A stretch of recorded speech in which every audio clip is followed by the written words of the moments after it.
অসম ৰাজ্যিক কৃষি বিপণন পৰিষদৰ অনুমোদিত বজাৰ দৰ এনেধৰণৰ।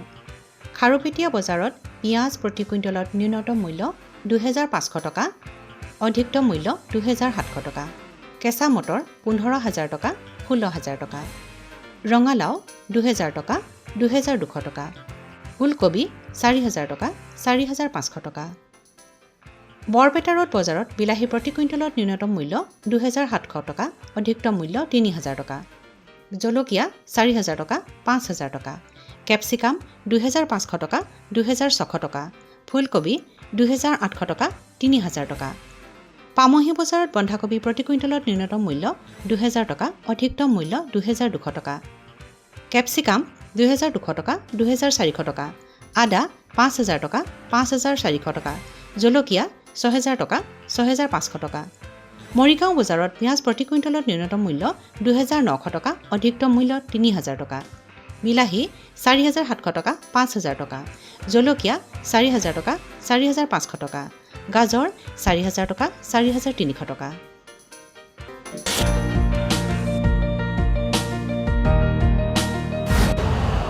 यूरिया का स्वदेशी उत्पादन 70 लाख टन बढ़ाने के लिए 6 उर्वरक संयंत्रों का उद्धार किया जा रहा है। FCIL के गोरखपुर, सिंदरी, तलचर और रामागुंडम संयंत्र, HFCL की बरौनी इकाई और BVFCL की नामरू फोर्थ। सोने पर सुहागा ये है कि देश में अब बनेगा सिर्फ नीम लेपित यूरिया, क्योंकि इससे होगा किसानों का फायदा ही फायदा। अनाज का उत्पादन 10% तक बढ़ेगा। बढ़ेगी 10 से 15% नाइट्रोजन क्षमता।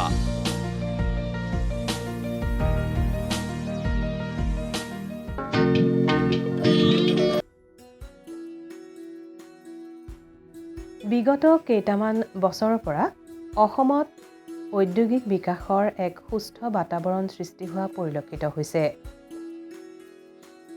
স্থানীয় উদ্যোগেই হওক অথবা বহিঃৰাজ্যৰ কোম্পানীসমূহেই হওক অসমত উদ্যোগ স্থাপন কৰিবলৈ আগবাঢ়ি আহিছে। পিছে সমস্যা হৈছে এই উদ্যোগসমূহৰ সমান্তৰালভাৱে কেঁচামালৰ উৎপাদনৰ ধাৰাবাহিকতা ৰক্ষা হৈছেনে? চাউলৰ মিলৰ বাবে ধান, ফিড মিলৰ বাবে মাকৈ, সৰিয়হৰ পৰা খোৱা তেল নিষ্কাশন আদিৰ কথা সুকীয়া। কিয়নো এনেবোৰ সামগ্ৰী আমাৰ ৰাজ্যত প্ৰচুৰ পৰিমাণে উৎপাদন হয় আৰু সমান্তৰালভাৱে গঢ়ি উঠিছে ধান বনা কল, ফিড মিল ইত্যাদি। অসম তথা উত্তৰ পূৰ্বাঞ্চলত প্ৰচেছিং কৰা খাদ্য সামগ্ৰীসমূহৰ চাহিদা পূৰণ কৰিবলৈ বহিঃৰাজ্যৰ পৰা বহুকেইটা কোম্পানীয়ে ফুড প্ৰচেছিং উদ্যোগ স্থাপন কৰিবলৈ লৈছে। তেনে এটা উদ্যোগ হৈছে আলুৰ পৰা চিপছ, ভুজিয়া আদি প্ৰস্তুত কৰা উদ্যোগ।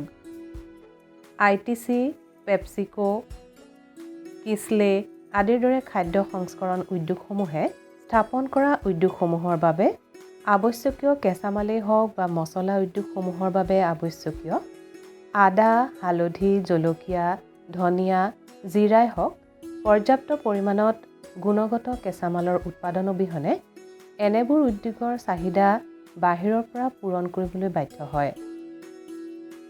অসমত প্ৰচেছিং জাতৰ আলুৰ উৎপাদনৰ জৰিয়তে কিদৰে খেতিয়কসকল লাভান্বিত হ'ব পাৰে সেই সম্পৰ্কে গ্ৰীণ টেক ফুড প্ৰাইভেট লিমিটেডৰ কৰ্মকৰ্তা ৰোহিত নিৰঞ্জন নামৰ ব্যক্তিগৰাকীয়ে এনেদৰে কয়।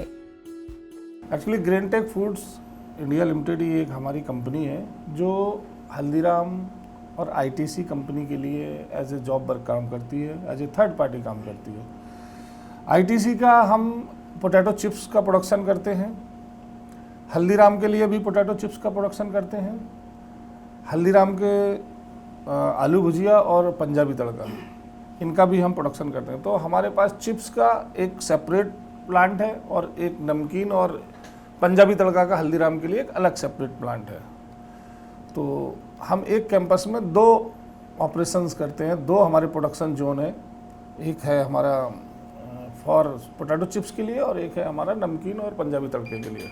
देखिए एक्चुअली क्या है ना कि हमारे कंपनी के जैसे आईटीसी का है अपना, इनका अप्रूव्ड वेंडर होते हैं। हम पोटैटो की वैरायटी डिपेंड करता है कि उसमें सॉलिड कंटेंट किस में अच्छा मिल रहा है, सीजन में कौन सी वैरायटी ज़्यादा है। तो ज़्यादातर हमारे पास वैरायटी LR हो गया, TC77 हो गया, TC11 हो गया, ठीक है, तो चिप्सोना हो गया, कई सारी वैरायटी हैं पोटैटो की। उनका एक स्पेसिफिकेशन होता है, स्टैंडर्डाइजेशन होता है कि हमें उसका साइज इतना लेना है, उसके अंदर हमें सॉलिड कंटेंट इतना होना चाहिए, तो और डिफेक्ट्स नहीं होने चाहिए, ठीक है। तो वो एज पर रिक्वायरमेंट, और पार्टी के खुद के अपने अप्रूव्ड वेंडर हैं जहाँ से वो सप्लाई हमको देते हैं और हम उसकी जो है प्रोसेस में लेते हैं, अपना प्रोडक्शन में लेते हैं। देखिए इसके लिए इनकी प्रोक्यूरमेंट डिपार्टमेंट है, जैसे आईटीसी का अलग है, हल्दीराम का अलग है। ये लोग उनको अप्रोच कर सकते हैं फार्मर वगैरह, क्योंकि उनके वेयर हाउस होते हैं, बड़े बड़े कोल्ड स्टोरेज होते हैं, ठीक है, जिसमें वो उनको स्टोर करते हैं। फिर उसके हिसाब से उनका जो है सप्लाई करते रहते हैं एनुअली, पूरा साल में, जो जिस वैरायटी की ज़्यादा हमें ज़रूरत है, जिसमें ज़्यादा अच्छा हमें रिजल्ट मिलता है या ज़्यादा अच्छा उनमें सॉलिड कंटेंट होता है, तो उस हिसाब से वो उसको स्टोर करते हैं। फिर अपने वेयर हाउस से अपने उनके अप्रूव्ड वेंडर के थ्रू यहाँ माल आता है। तो अगर फार्मर के लिए तो मेरा ये मैसेज है कि उनको आप कॉन्टैक्ट कर सकते हैं। অসমত ইতিমধ্যে আলু প্ৰচেছিং উদ্যোগ সফলভাৱে স্থাপিত হৈছে। ইয়াৰ মূলতে হৈছে অসম তথা উত্তৰ পূৰ্বাঞ্চলত থকা এখন বৃহৎ বজাৰ।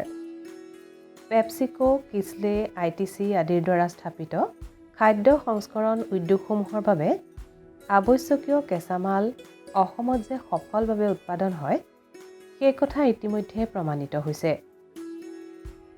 আলুৰ চিপছ আদিৰ বাবে প্ৰয়োজনীয় প্ৰচেছিং জাত যেনে চিপছনা, LR, এটলাণ্টা, প্ৰিজছনা আদি অসমৰ খেতিয়কৰ চিনাকি নাম। গ্ৰীণটেক ফুড প্ৰাইভেট লিমিটেডৰ অধীনৰ আইটিচি, হালদিৰাম আদিবোৰ খাদ্য সংস্কৰণ উদ্যোগৰ প্ৰয়োজনীয় কেঁচামালৰ উৎপাদনে অসমৰ খেতিয়কৰ ভাগ্যচক্ৰ সম্পূৰ্ণ সলনি কৰিব পাৰে। কিয়নো এনেবোৰ কোম্পানীৰ দ্বাৰা উৎপাদিত আলু চিপছ, আলু ভুজিয়া আদিৰ বাবে দৈনিক প্ৰয়োজনীয় প্ৰচেছিং জাতৰ আলু উৎপাদনৰ যথেষ্ট থল দেখা যায়। উল্লেখ্য যে কেৱল মাথোন আইটিচি, হালদিৰামৰ দৰে কোম্পানীকে দৈনিক প্ৰয়োজন হয় ৩৫ টন প্ৰচেছিং আলু। পিছে এই আলুৰ বাবে এইসমূহ উদ্যোগে সম্পূৰ্ণভাৱে নিৰ্ভৰশীল হৈ আছে বহিঃৰাজ্যৰ ওপৰত। চেগাচুৰুকাকৈ আমাৰ ৰাজ্যত কণ্ট্ৰেক্ট ফাৰ্মিঙৰ মাধ্যমত এনে আলু উৎপাদনৰ কাম আৰম্ভ হৈছে যদিও এই ক্ষেত্ৰখনৰ সম্প্ৰসাৰণৰ যথেষ্ট থল দেখা যায়। এই সম্পৰ্কে গ্ৰীণটেক ফুড প্ৰাইভেট লিমিটেডত কৰ্মৰত ধ্ৰুৱ বৰ্মন নামৰ লোকজনে এনেদৰে কয়। এইটো যিটো ইউনিট, এইটো কোনটো ইউনিটত কাম কৰি আছে আপুনি? মই আমাৰ Greentech food India private limited. Greentech food India private limited. এইটো মেইনলি ফুড প্ৰচেছিং ইউনিট নহয় জানো? Food processing unit mainly. ইয়াতে আমাৰ পটেটো চিপছ আৰু নিমকিন ভুজিয়া কৰা হয়। আচ্ছা, এই যে পটেটো চিপছৰ কথাটো ক'লে, পটেটো চিপছ কেতিয়াৰ পৰা প্ৰডাকশ্যন কৰি আছে? পটেটো চিপছ ইয়াতে প্ৰডাকশ্যন হৈছে 2023ৰ পৰা। 2023 লাষ্ট ডিচেম্বৰৰ পৰা। গতিকে 2023ৰ পৰাই আপুনি আছে নহয় জানো? মই 2023 ডিচেম্বৰৰ পৰা আছে। এতিয়া চিপছ বনাবৰ কাৰণে আপোনালোকে মেইনলি পটেটো চিপছ হ'লে আলু বীজ লাগিব, আলু লাগিব। এই অসমত যিবিলাক খেতিয়কে আলু কৰে, এই আলুৰ পৰা চিপছ হ'ব জানো? আমাৰ যোনটো জেনেৰেল আলু হয় সেইটো আলুৰ পৰা চিপছটো নহয়। কিয় নহয়? সেইটো আলুৰ আপোনাৰ চলেট কোৱান্টিটিটো বহুত কম থাকে, আৰু তাৰোপৰি সেইটো আলু চিপছৰ আলুটো সম্পূৰ্ণ এটা বেলেগ আলু। মানে কি হয়, ভাজিলে ক'লা পৰি যায় নেকি? এইটো ক'লা হৈ যাব, ক'লা পৰি যায়, ক'লা শ্লাইচ কৰিলে ক'লা হৈ যাব। আচ্ছা, এতিয়া গতিকে ইয়াতে কোনটো ভেৰাইটি কৰা? ইয়াতে আমাৰ LR আহে এটা, যোনটো গুজৰাটৰ পৰা এলাৰ আহে, চিপছনা আহে, TC77 আহে, TC1 আহে, এই 4টা ভেৰাইটি আমাৰ ইয়াতে আহে।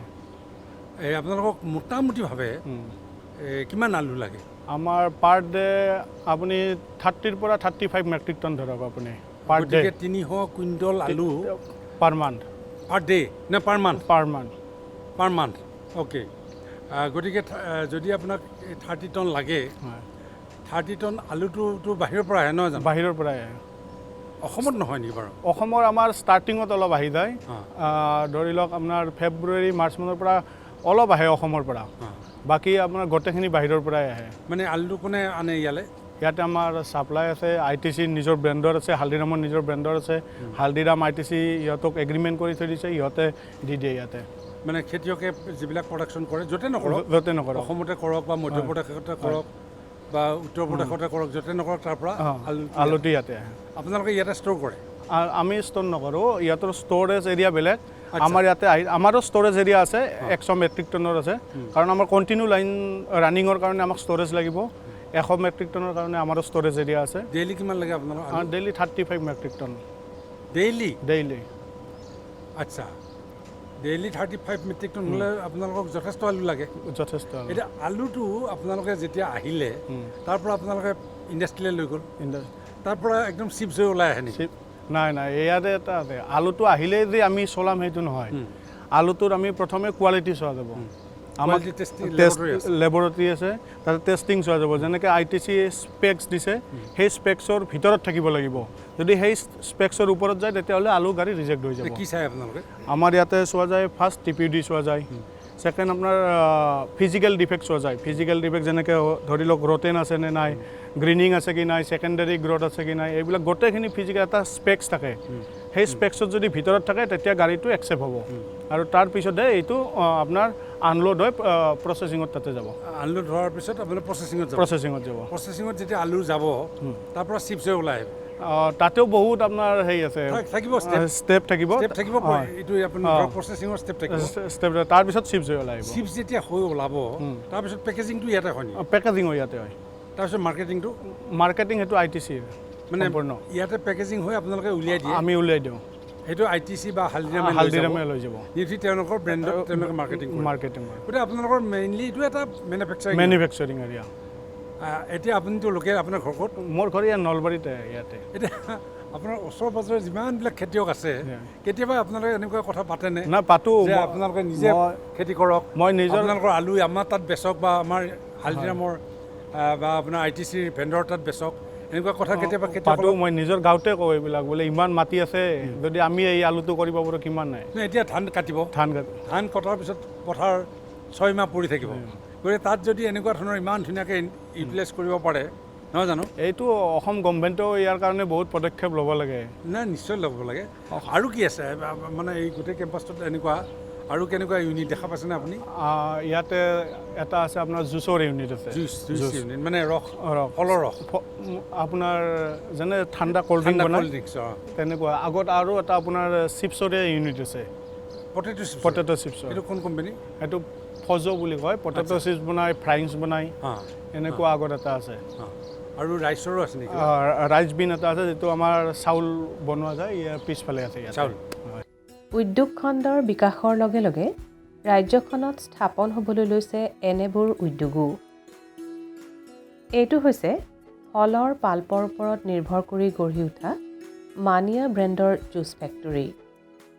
পূৰ্বতে পাঞ্জাৱত অৱস্থিত উদ্যোগৰ পৰা ভিন্ন প্ৰকাৰৰ ফলৰ ৰস আনি অসম তথা উত্তৰ পূৰ্বাঞ্চলত বিক্ৰী কৰাৰ পৰিৱৰ্তে বজাৰ চাহিদালৈ লক্ষ্য কৰি আজিৰ পৰা 5 বছৰ আগেয়ে নলবাৰী মেগা ফুড পাৰ্কত স্থাপন কৰা এই জুচ ফেক্টৰীত প্ৰস্তুত কৰা হয় 9 বিধ ভিন্ন স্বাদৰ জুলীয়া ফলৰ ৰস। অৱশ্যে এনেবোৰ ৰসাল সামগ্ৰী প্ৰস্তুত কৰিবলৈ আৱশ্যকীয় কনচেনট্ৰেট পদাৰ্থসমূহৰ বাবে আমাৰ ৰাজ্যখন এতিয়াও বহিৰ্ৰাজ্যৰ অথবা বিদেশৰ বজাৰৰ ওপৰত নিৰ্ভৰশীল। অৱশ্যে এই কনচেনট্ৰেট ৰসো অসমতে প্ৰস্তুত কৰাৰ থল আছে। অসম কৃষি বিশ্ববিদ্যালয়ে ইতিমধ্যে স্বাক্ষৰ কৰা বুজাবুজি চুক্তিয়ে অচিৰেই এনে সম্ভাৱনাক বাস্তৱ ৰূপ দিব বুলি আশা কৰিব পাৰি। অসমত প্ৰচুৰভাৱে উৎপাদন হোৱা নেমু, কমলা, আনাৰস, লিচু, আদা আদিৰ কনচেনট্ৰেট ৰসৰ উৎপাদনে সুদূৰ প্ৰসাৰী প্ৰভাৱ পেলাব বুলি উল্লেখ কৰি জুচ ফেক্টৰীৰ কৰ্মকৰ্তা বিভৱ জিন্দালে এনেদৰে কয়। ये आपका जो प्रोडक्ट है ये प्रोडक्ट के बारे में कुछ आप बताएं। सर हम लोग बेसिक फ्रूट जूस फैक्ट्री है ये हम लोग लास्ट 13 ईयर से बना रहे हैं, पर 2 यूनिट पंजाब में है, वहीं पे स्टार्ट किया था। इनके MD हैं वो मिस्टर सुमित गुप्ता हैं जिन्होंने ये सब स्टार्ट किया था। तो हम लोग नॉर्थ ईस्ट में लास्ट 5 ईयर से हैं। अपना जो भी जूसेस है अपना वो सब एक सबसे बड़ी चीज़ पल्प बेस है, सब फ्रूट्स का पल्प कंसनट्रेट आता है उसी से बनता है। और बाकी आपको टेस्ट करवाएंगे तो आप ज़्यादा बेटर बता पाएंगे कैसा है। ये जो आपका जूस है, जूस का ब्रांड कौन सा ब्रांड का? मेनिया नाम से हमारा ट्रेड होता है, वो रजिस्टर्ड ब्रांड है हाइजन ग्रुप का, उसी के नाम से पूरा juice all over India supply होता है। ये मेनिया का कितना प्रोडक्ट है आपका? जो जूस के अंदर प्रोडक्ट 9 प्रोडक्ट्स है, 9 फ्लेवर्स है। और एप्पल, मैंगो, गावा, लीची, जो ऑल नॉर्मल फ्रूट्स हैं। और प्रीमियम में हमारा कीवी आता है, क्रैनबेरी आता है। अच्छा, पहले तो हम सोचा था वो जो ये जूस बाहर से आते हैं, जी जी, लेकिन खुद यहाँ पे बनाता है ना पास? हाँ, यहाँ से हम लोग पूरा मैन्युफैक्चरिंग इन हाउस होता है। सारा का सारा सेटअप, सिर्फ और सिर्फ फ्रूट कंसनट्रेट है जो पल्प है वो आता है, और मोस्टली वो इंडिया से ही आता है, कुछ इम्पोर्ट्स होता है। बाकी जो जूस प्रोसेसिंग है वो पूरा का पूरा इन हाउस है, यहीं होता है। अच्छा, वॉल्यूम कितना का ये? सर जो स्टार्टर है वो 160 ml से होता है और लास्ट 2000 ml तक का है, 2 लीटर का। 2 लीटर का।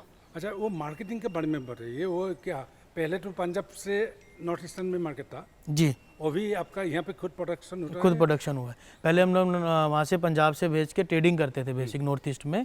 गुवाहाटी में हमारा हब था, वहाँ से पूरा सप्लाई होता था।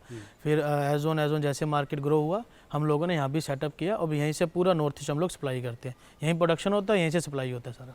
अच्छा, ये आसाम का जो प्रोडक्ट है, आप तो मालूम है क्या हॉर्टिकल्चर का बहुत प्रोडक्ट है यहाँ पे। जी जी जी, पाइनएप्पल है, लीमन है, और कुछ है यहाँ पे। जी जी जी, यहाँ से कुछ बना सकता है क्या, कर सकता है क्या आदमी लोग?